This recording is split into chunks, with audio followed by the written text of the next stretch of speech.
Κάλυψε τη Ρόδο και βρήκε εδώ τους ιδανικούς χώρους για τα εξωτερικά γυρίσματα της πολεμικής ταινίας «Τα κανόνια του Ναβαρώνε».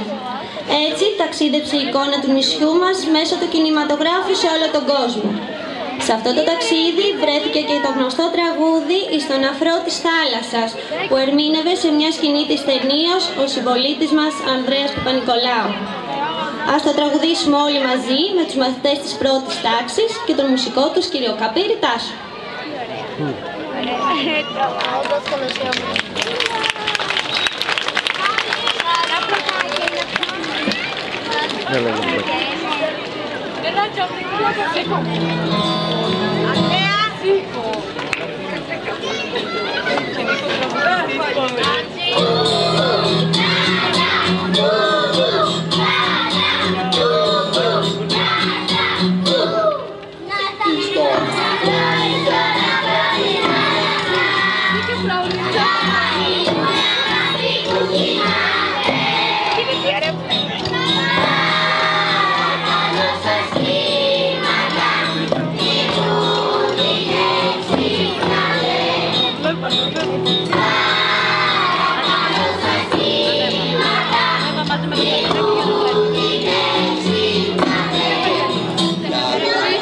κρατάω δύο παιδιά εδώ.